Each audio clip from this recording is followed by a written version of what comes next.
ছাড় পরিবার পিছু 50 থেকে 60 হাজার টাকা সাশ্রয়ের সুযোগ করে দেবে এবার state bank of India SBI. সুদের হারে ছাড় পরিবার পিছু 50 থেকে 60 হাজার টাকা সাশ্রয়ের সুযোগ। স্টেট ব্যাংক অফ ইন্ডিয়ার গবেষণা রিপোর্ট বলছে এই সিদ্ধান্তকে শুধুই সুদের হার কমানোর পদক্ষেপ হিসেবে দেখা ভুল হবে, বরং এটি একটি কৌশলগত পরিবর্তন যেখানে রিজার্ভ ব্যাংক আরবিআই ভবিষ্যতের আর্থিক অবস্থা অনুযায়ী সিদ্ধান্ত নেওয়ার সুযোগ রাখছে।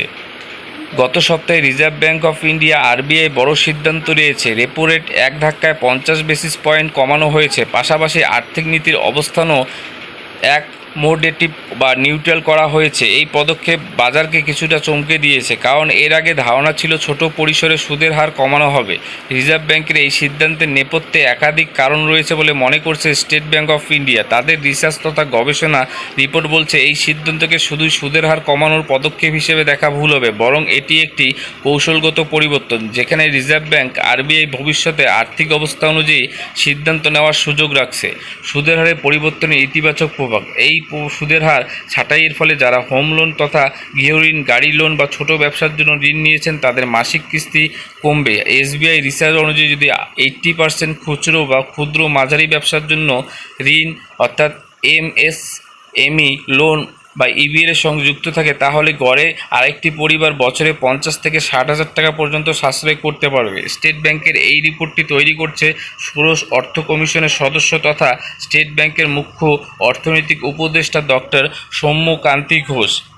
স্টেট ব্যাংকের রিপোর্ট অনুযায়ী অতীতে যে সমস্ত আর্থিক চাপে পড়েছে দেশ বা বিশ্ব, সেই সময় রেপো রেট বড়সড় পরিবর্তন দেখা গেছে। যেমন 2008 সালের বিশ্ব অর্থনৈতিক মন্দা কিংবা কোভিড-19-এর সময় রিজার্ভ ব্যাংক এই সিদ্ধান্তে যেমন সুদের হার কমিয়েছে, তেমনই একটা সতর্কবার্তাও দিয়েছে যে এই হার ভবিষ্যতে অনিয়ন্ত্রিত ঋণের দিকে ঠেলে না দেয়। আগে রিজার্ভ ব্যাংক ঘোষণা করত কত সময়ের জন্য তারা একই নীতি বজায় রাখবে, সেটা ছিল টাইম বেস পদ্ধতি। এখন তারা বলছে দেশের আর্থিক অবস্থার উপর ভিত্তি করে সিদ্ধান্ত নেওয়া হবে, এটাকে বলে স্টেট বেসড ব্যবস্থা। এর ফলে রিজার্ভ ব্যাংক আরও নমনীয় হয়ে সিদ্ধান্ত নিতে পারবে। সিআরআর ছাড়াইয়ের প্রভাব। রিজার্ভ ব্যাংক এবার নগদ জমা অনুপাত বা সিআরআরও কমিয়েছে। এর ফলে ব্যাংকগুলোর হাতে অতিরিক্ত 2.5 লক্ষ কোটি টাকার মূলধন আসবে, যা ঋণ হিসাবে ব্যবহার করা যাবে। এই পদক্ষেপ ঋণের হার আরও কমানোর সম্ভাবনা রয়েছে। দরিদ্রের হার কমছে। স্টেট ব্যাংক এসবিআই হিসেব অনুযায়ী 2024 সালে ভারতের দরিদ্রের হার 4.6% নেমে এসেছে, যা 2023 সালে ছিল 5.3%। এটি একটি ইতিবাচক ইঙ্গিত, যা দেখাচ্ছে যে দেশের অর্থনীতি ধীরে ধীরে ঘুরে দাঁড়াচ্ছে। স্টেট ব্যাংক মনে করছে রিজার্ভ ব্যাংকের এই নতুন সিদ্ধান্ত সাধারণ মানুষের ঋণ ভার কমাবে, ব্যবসার সুযোগ বাড়াবে এবং দেশের অর্থনীতিকে এক নতুন ছন্দে চালনা করবে। তবে মুদ্রাস্ফীতির উপর কড়া নজর রেখে চলতে হবে, যাতে বাজারে কোনো আর্থিক বুদবুদ তৈরি না হয়। এই পদক্ষেপ ভারতের অর্থনীতিকে আরও স্থিতিশীল ও টেকসই করে তুলবে বলে মনে করছে এসবিআই রিসার্চ।